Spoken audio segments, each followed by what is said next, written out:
Hello students, आज हम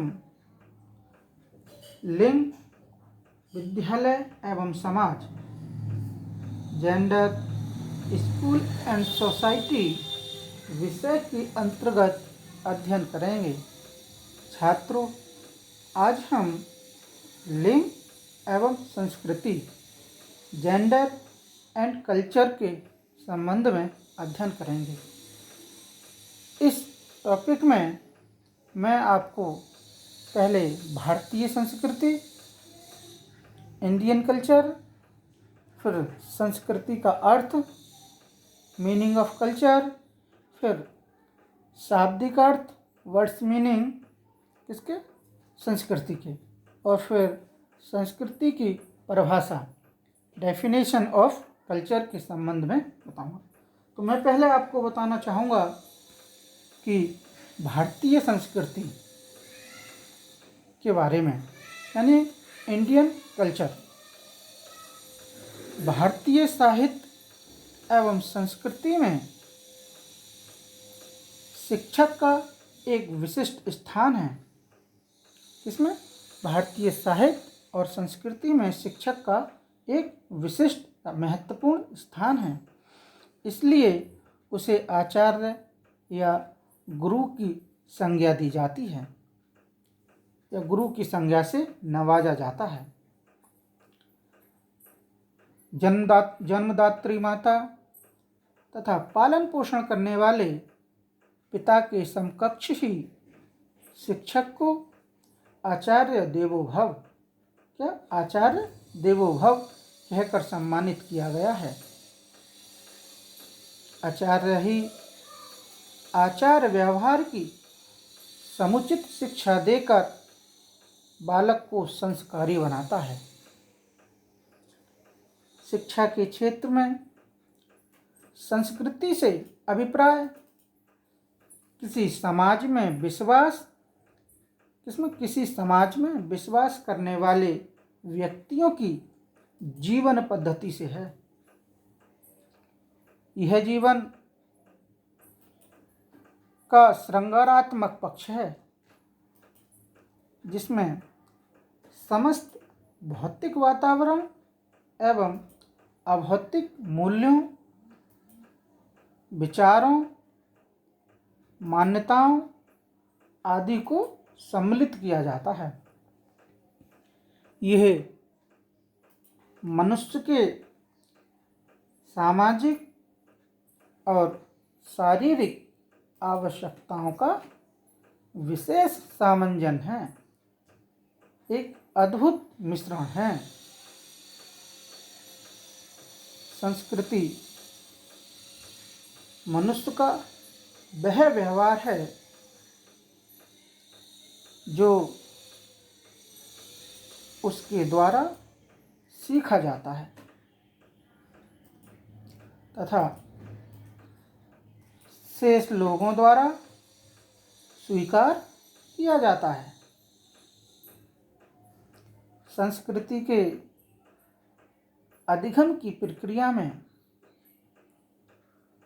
शिक्षा का गहन योगदान है। शिक्षा के अभाव में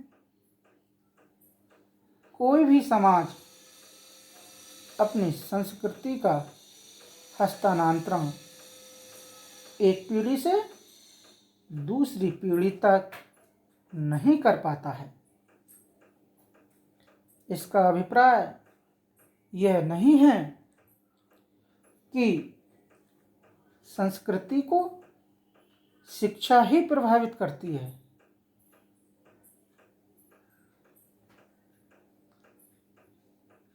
बल्कि शिक्षा को संस्कृति भी प्रभावित करती है।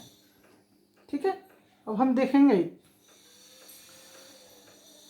संस्कृति का अर्थ।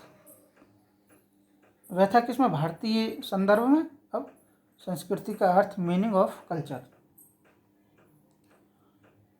मनुष्य एक सामाजिक प्राणी है। कैसा प्राणी है मनुष्य? क्योंकि समाज में रहता है, तो समाज में ही सभी प्रकार के क्रियाकलाप होते हैं। उसी के अनुसार मनुष्य एक सामाजिक प्राणी है। वह समाज से पृथक रहकर या अलग रहकर अपना अस्तित्व नहीं बनाए रख पाता है। इसके लिए उसे समाज की धारा से जुड़ना पड़ता है, जो कि समाज को निश्चितता एवं स्थायित्व प्रदान करती है। इसी पूर्ण स्थायी एवं निश्चित व्यवस्था को संस्कृति कहते हैं। इससे समाज के आधारभूत विचार जैसे रीति रिवाज, परंपराएं, मशीन, उपकरण, नैतिकता, कला, विज्ञान, धर्म, विश्वास, सामाजिक संगठन, आर्थिक और राजनीतिक व्यवस्था आदि को सम्मिलित किया जाता है। ठीक है, अब हम छात्रों शाब्दिक अर्थ, संस्कृत भाषा का यानी कि संस्कृत इसका शाब्दिक अर्थ, संस्कृत शब्द का जो विच्छेद है वह निम्न प्रकार से किया जा सकता है या किया जाता है।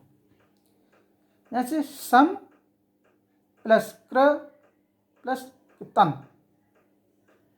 यानी कह सकते हैं कि शोधन या परिष्कृत करना।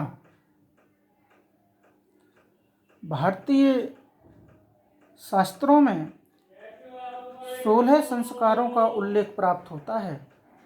कितने संस्कार? 16 संस्कारों का उल्लेख प्राप्त होता है, जो जन्म से लेकर मृत्यु पर्यंत संपादित किए जाते हैं।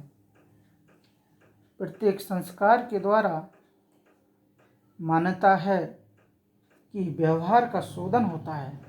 हमारे यहाँ जितने जो 16 संस्कार होते हैं और प्रत्येक संस्कार के बाद यह मान्यता है कि व्यक्ति के व्यवहार में परिवर्तन होता है या शोधन होता है।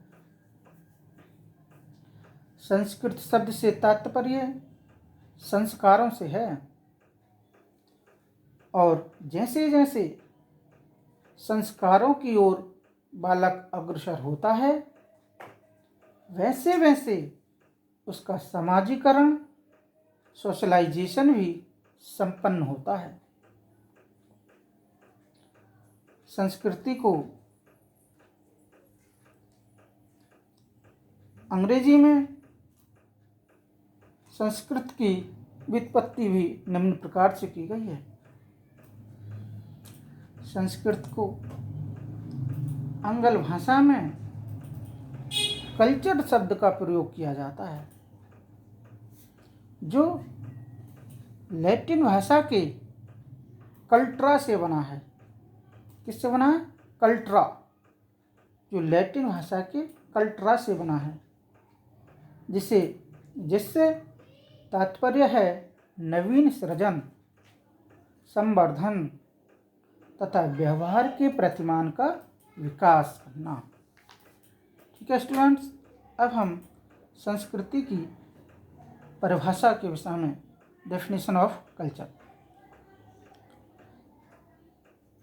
एक परिभाषा जो लिखी है ये है प्रसिद्ध अंग्रेजी कवि मैथ्यू अर्नाल्ड के अनुसार, अकॉर्डिंग टू, आपने बताया है कि संस्कृति मधुरता और प्रकाश के प्रति अत्यंत प्रेम है। Culture is the passion for sweetness and light and the passion for making the prevail. एक दूसरी परिभाषा और है, अकॉर्डिंग टू टाइलर के अनुसार, culture is that complex whole which includes knowledge, belief, art, mobility, law, practice, and other capabilities and habits acquired by man as a member of society. Tylor महोदय ने बताया है, संस्कृति वह जटिल समग्रता है जिसमें ज्ञान, विश्वास, कला, नैतिकता, कानून, प्रथा तथा ऐसी ही अन्य क्षमताओं और आदतों का समावेश होता है जिन्हें मानव समाज के सदस्य होने के नाते प्राप्त करता है। एक तीसरी परिभाषा और है, हर्शकोविच के अनुसार संस्कृति प्राप्त आवश्यकताओं और उद्देश्यमूलक उद्देश्यों की एक संगठित व्यवस्था है। क्या? संस्कृति प्राप्त आवश्यकताओं और उद्देश्यमूलक उद्देश्यों की एक संगठित व्यवस्था है। Culture may be defined as a system of derived needs and an organized system of purposeful activities। ठीक है। एक और परिभाषा है लिप्टन महोदय के अनुसार। लिप्टन महोदय ने कहा है, संस्कृति एक समुदाय के लोगों का संपूर्ण ज्ञान, संस्कृति एक समुदाय के लोगों का संपूर्ण ज्ञान, दृष्टिकोण और आदतन व्यवहार होती है। The sum total of knowledge, attitudes and habitual behaviour is culture. किनके अनुसार थी? अकॉर्डिंग टू लिप्टन के अनुसार। Thank you.